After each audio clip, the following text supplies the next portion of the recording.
OK តោះថ្ងៃនេះខ្ញុំបង្ហាញឲ្យយើងពាក់ព័ន្ធជាមួយរបៀបរៀបចំ basic environment ក្នុងកម្មវិធី Blender ទាំងអស់នេះគឺជា asset ដែលមានស្រាប់ទេហើយយើងយកវាមកតម្រៀបហើយពាក់ព័ន្ធជាមួយរបៀប modeling អីផ្សេងខ្ញុំនឹងអាចធ្វើជាវីដេអូផ្សេងតទៀតអញ្ចឹងណាឥឡូវយើងមើលសិនថាយើងតម្រៀបហ្នឹងយកពីណាមកតម្រៀប HDRI បញ្ចូលហ្នឹងតាមរបៀបម៉េច OK ដូចយើងដឹងហើយក្នុង website polyheaven.com នៅហ្នឹងយើងអាចយកអីគេយើងអាចយក HDRI asset ផ្សេងក៏ដូចជា texture មកប្រើយើងចូលក្នុង asset នេះមកមាន HDRI texture ហើយនិង model ចុចលើ model មកទាំងអស់នេះជា model ឃើញអត់ហើយក្នុង scene របស់ខ្ញុំមុនហ្នឹងគឺខ្ញុំប្រើ model ពីក្នុងហ្នឹងទៅប្រើទាំងអស់ដោយបញ្ចាំបាច់ធ្វើការ download ម្ដងមួយអញ្ចឹងយើងបង្ហាញឲ្យយើងនៅវិធីមួយដើម្បីយក asset ទាំងអស់នេះទាំង HDRI texture ហើយនិង model ហ្នឹងបញ្ចូលទៅក្នុង Blender ទាំងអស់ហើយយើងបើកប្រើចូលតែម្ដងអញ្ចឹងវាលឿនអញ្ចឹងណាអូខេអញ្ចឹងចូលទៅមើលទាំងអស់គ្នាដើម្បីប្រើប្រាស់ model ឬ HDRI របស់វាអញ្ចឹងទីមួយទៅ install add-on មួយគឺ Polyheaven add-on របស់យើងនឹងឯងចូលមកកាន់ edit menu យកពាក្យថា preferences អូខេមកហើយទីបន្លាក្រោមនេះមកស្រួលមើលនៅក្នុងកន្លែងនេះក្នុង add-on ចង់បញ្ចូលវាទៅក្នុងហ្នឹងសម្រាប់ Polyheaven add-on របស់យើងទៅ install ពីគេមកពីក្នុង computer របស់យើងទៅគឺយើងធ្វើការ download ជា file zip តែបើជាមួយនឹង add-on មួយហ្នឹងយើងបានផ្សាយគ្នានៅក្នុង Blender Cafe Telegram group អូខេអញ្ចឹងទីយើងអាចចូលទៅក្នុង group ហ្នឹងទៅហើយអាចធ្វើការ download បានអូខេយើងចូល add-on នេះមកដើម្បីធ្វើការ install file zip ចុចសញ្ញាព្រួយមួយនេះមកហើយយកពាក្យថា install from this អូខេបន្តមកទៀតធ្វើការរើសទីតាំងរបស់វានៅណាទៅបើយើងនៅក្នុង free resource របស់យើងនេះបើកវាមកនៅក្នុងគេ Polyheaven asset browser របស់យើងហ្នឹងឯងចុចលើវាមកហើយជាពាក្យថា install from this ជាការស្រេចអូខេដោយសារខ្ញុំបានបញ្ចូលហើយខ្ញុំ cancel ចោលវិញបានប៉ុណ្្នឹងហើយធ្វើមិនទៀតយើងទៅកំណត់ទីតាំងនៃ asset ដែលយើងធ្វើការ download ពីក្នុងអីគេមក polyheaven.com បញ្ចូលទៅក្នុង Blender ជាកំណត់ដែរទៅក្នុង file path របស់យើងនេះចុចលើ file path របស់យើងនឹងមកហើយនៅក្នុង asset library របស់យើងនេះយើងអាចធ្វើការជ្រើសរើសយក Polyheaven អូខេហើយក្នុង path របស់យើងនេះ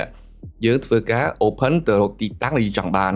ដាក់ទីតាំងណាដែលមាន space គ្រប់គ្រាន់ព្រោះ file របស់យើងទាំងអស់ហ្នឹងគឺច្រើនអញ្ចឹងគឺយើងអាចធ្វើការកំណត់ទីតាំងដោយខ្លួនឯងបានអូខេពេលកំណត់ទីតាំងហើយអស់ហើយធ្វើម៉េចទៀត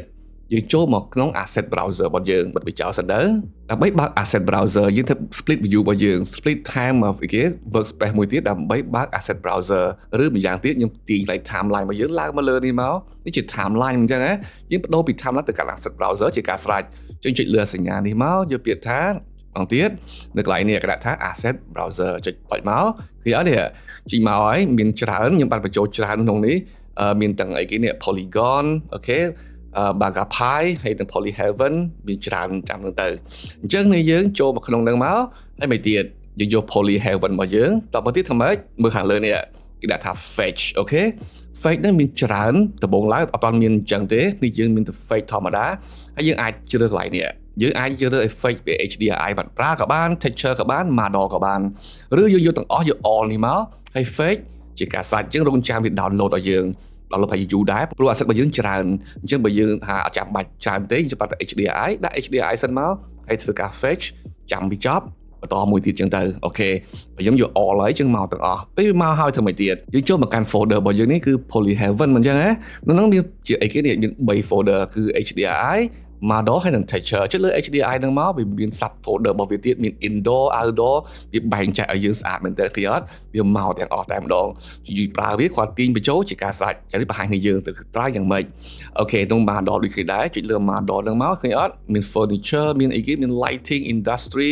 ចឹង nature មានអីគេដើមឈើដើមឲ្យយើងយកប្រើហ្នឹងគឺយើងយកពីហ្នឹងមកទាំងអស់អូខេសំខាន់យើងតម្រៀបវាតម្រៀបយ៉ាងម៉េចតាមចិត្តរបស់យើងអត់ជាបញ្ហាទេអូខេមានអីគេទៀត textureអូខេយើងអាចយកទៅប្រើដាក់លើអីគេដាក់កម្រាលផ្លូវអីចឹងទៅមានឈើមានអីច្រើនមានដីឃើញអត់មានជាសាច់ក្រណាត់មានអីច្រើនមែនតើគឺយើងអាចប្រើប្រាស់បានដោយ free តែម្ដងព្រោះ polyheaven.com គឺវាផ្ដល់ asset របស់យើង free ហ្នឹងឯងអូខេចប់ហើយអញ្ចឹងយើងអាចធ្វើបែបហ្នឹងបានទីមកប្រើយើងធ្វើមិនទៅឥឡូវឧទាហរណ៍យើងបង្កើត scene ថ្មីហ្មងទៅដើម្បីបង្ហាញគ្នាយើងអញ្ចឹងចូលមកកាន់ file menu យើងពីថា new general នេះមកហើយនេះបាច់ save ទេ don't save អូខេបានមកប៉ុណ្ណឹងយើងចុច A Xលុបចោលទាំងអស់ហើយបញ្ចូលថ្មីខ្លួនឯងយើងបើកដូចមុនដែរយើងទាញឡើងមកយើងដូរមកកាន់អីគេវិញ asset browser ហើយយើងចូលមកកាន់អីគេចូលមកកាន់ Polyheaven របស់យើងតទៅទៀតយកចាន់ model នេះមកដើម្បីយក model មកប្រើឃើញអត់នេះមានច្បាស់មានអីចឹងទៅយើងអាចដាក់ប្រើបានអញ្ចឹងឧទាហរណ៍ខ្ញុំពេញចិត្តកៅអីឬកតុកមួយណាអញ្ចឹងមកប្រើឧទាហរណ៍កៅអីមួយនេះ Chứ chập tiền biết bây chỗ mà ở dương khởi hết ok pin chất mũi nó chỉ chập bây chỗ mũi nâng màu tiền bây chỗ dương ai bà này khởi hết ok bao từ bốn lá ở toàn những cái việc ở bà hàng chỉ thấy chờ dương thế trong bà hàng chỉ thấy chất thì dương ấy cái đồ dù bao dương chỉ so gì so giật bao dương nữa những đồ bị solid mà càng ấy cái render rồi cái material preview bây giờ bằng hàng chỉ material ở dương tại đó như khởi hết đây trong group giá bị chụp màu dương sập ở ấy ô thì khó nhưng tầm mơ tiết hàng khảo mình chưa nên tên vì trong bài chạy đặt bài viết những ai ba cái này máu những khơi khơi mình furniture mình nature ok nature mình mới mình đi khác mình thom mò chẳng từ ní những cái này chỉ thom mò những ai grab những ai tin tới nào các bạn tạm chật bảo dương hay những tầm điểm về tới chỉ cả sạch cái hết màu tầng group dáng đôi nhiều vậy nhưng ăn khơi nâng phải chớ màu tầng tạm đó ok rồi rồi cái hết ok trong bàn đàm chơi đàm ấy tiên cho máu việc đặt phải chỗ là dương tạm đó cái hết ok ở áp tế những đồ áp sinh với ưu tiên ho trong bàn đàm chơi với thùng lỗ về tiên cho bắt bị snap ở dương dạng hình sửa lấy về thùng với s máu những scale bị tốt bạn bị cái gì những cái ai scale những ai bàn tạm chật vào dương ok là ưu tiên ho thùng với á những scale tôi bị máu hiện thông tị hiện tầng hết ok chứ những mưa chạm chặt đáy mưa này hiện thú những bà về từ sáng nay mình structure để chẳng tới nát hết ok chẳng những ai grab bị lặng từ lứa những mua về máu thì họ những mua máu hiện tầng thì với hiện thống ok chọc chẳng còn tập bắn những ai tiền thầm mò tiền ấy bị trộn là ưu tiên họ những mình backdrop này bao giờ này muối đã chỗ máu dương khoảng mấy từ cày thì họจะเป็นแบบจักราวโอเคจากการ build environment คือแต่ตัวจมูกในการใช้ประดับบ่យើងអាច shift D យើង copy មកខាងទៀតមកឧទាហរណ៍ធ្វើម៉េចតម្រៀបវាចឹងមកយើងបានហើយឃើញអត់អូខេ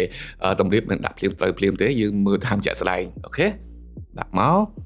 ទៅក្រោយទៅមុខអីបានតាមចិត្តអត់ជាបញ្ហាអូខេនេះប្រហែលនេះយើងទួប៉ុណ្ណឹងthìយើងអាចសាកល្បងខ្លួនឯងបានអញ្ចឹងណាហើយមួយទៀតឧទាហរណ៍ថាឥឡូវដំបូងឡើយអញ្ចឹងមើលទៅលើអីគេ render របស់វា render របស់ជារៀងយ៉ាងម៉េចជាអក្សរអីគេជាអក្សរ Z ឬអក្សរ Z របស់យើងហ្នឹងយើងពាក្យថា render មួយនេះដំបូងឡើយគឺវាងឹតឆឹងអញ្ចឹងព្រោះយើងអត់មាន light អីទាំងអស់អញ្ចឹងណាចឹងដើម្បីដាក់ light ទៅលើអីគេទៅលើ natural scene អញ្ចឹងយើងជាទូទៅយើងប្រើជាមួយនឹង HDRI ហើយយើងនឹងអាចធ្វើការបន្ថែម light ផ្សេងៗទៀតដើម្បីជំនួយទៅលើ HDRI របស់យើងដើម្បីថែមពន្លឺទៅលើ object មួយណាអូខេតែឥឡូវយើងមិនទាន់ខ្វល់ច្រើនយើងនិយាយអំពី HDRI សិនអូខេអញ្ចឹងដើម្បីធ្វើការ render មើលឲ្យវា final តែម្ដងខ្ញុំបដូរ renderer របស់យើងចុះកន្លែង icon មួយនេះគឺ render របស់យើងហ្នឹងខ្ញុំបដូរពី EV render engine ពី EV មកកាន់ cycle យើងប្រើជាអីគេជា CPU device ជា GPU compute ជាងវាប្រើប្រាស់ VGA របស់យើងដើម្បីធ្វើការ render អញ្ចឹងវាលឿនតោះនេះប៉ុណ្ណឹងអូខេប៉ុន្តែឥឡូវហ្នឹងធម្មតាភាសាអីគេអត់ទាន់មាន HDRI យើងដឹងហើយពាក់ព័ន្ធជាមួយនឹង HDRI យើងចូលមកកាន់ HDRI មួយនេះហើយយើងអាចបដូរ surface របស់យើងមកកាន់ environment texture អីចឹងទៅហើយនឹងវែងឆ្ងាយបន្តទៅទៀតប៉ុន្តែជាមួយនឹង polyheaven គ្រប់យ៉ាងគេចងឲ្យយើងស្អាតហើយយើងគាត់ទីបញ្ចូលយើងអាចប្រើបានតែម្ដងអញ្ចឹងយើងធ្វើម៉េច HDRI របស់យើងរើសមកឧទាហរណ៍នេះ indoor outdoor មិនចឹងណាយក outdoor មកឧទាហរណ៍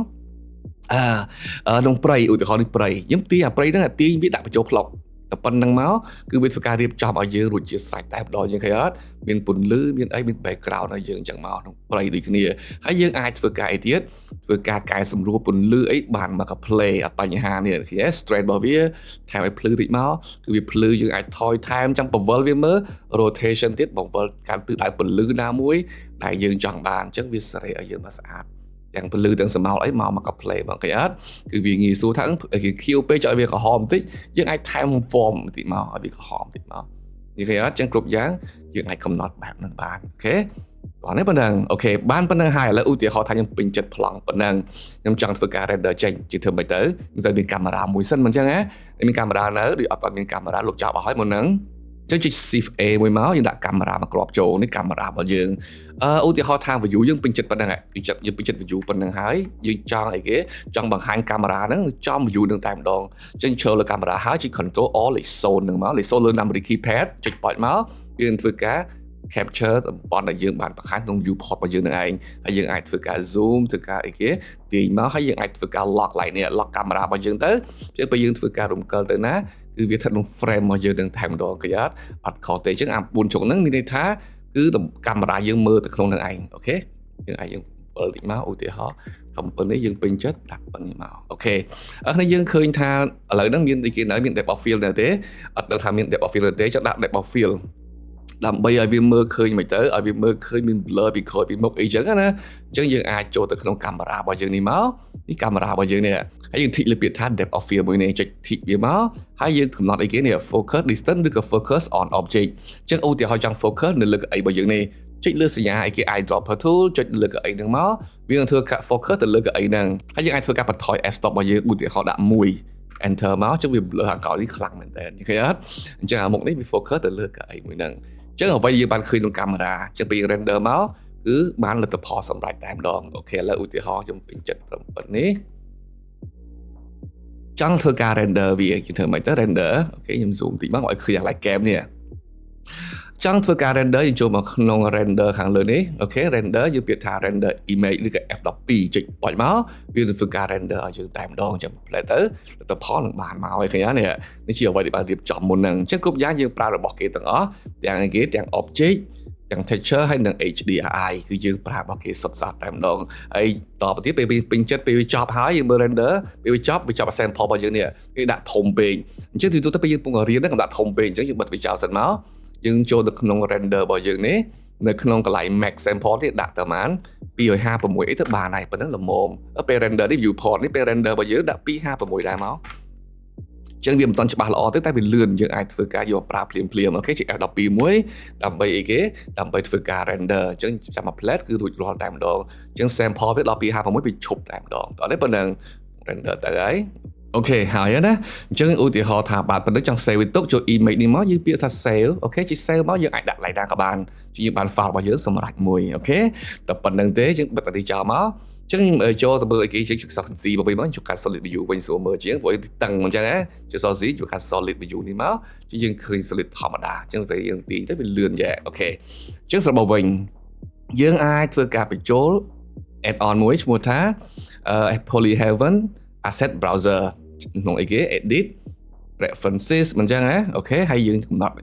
ធ្វើការជ្រើសរើស add on របស់យើងហើយយើង install from this អូខេបានហើយចូលបង្កើត asset browser របស់យើងនេះមករើសយក Polyhaven ហើយធ្វើការ fake វាមកជាទូទៅនៅពេលយើង fake វាហើយលើក្រោយទៀតវា update ថ្មីអញ្ចឹងបញ្ចេញអាពាក្យនេះមកនេះគឺ fake 22 new asset ចុចលើវាមកវាធ្វើការ download អាថ្មីហ្នឹងបញ្ចូលបន្ថែមទៀតអញ្ចឹងយើងអាចយកមកប្រើប្រាស់បានអញ្ចឹងយើងទំនេរយើងអាចបើកវាមើលមួយថាក្នុងហ្នឹងមានអីខ្លះមិនអញ្ចឹងហ៎អញ្ចឹងពេលយើងត្រូវការប្រើយើងដឹងថាក្នុងហ្នឹងមានអីខ្លះយើងប្រើមកជាការស្រេចតែម្ដងគេ food មានប៉ុណ្ណឹងឃើញអត់មានកន្ទឹមមានអីចឹងទៅ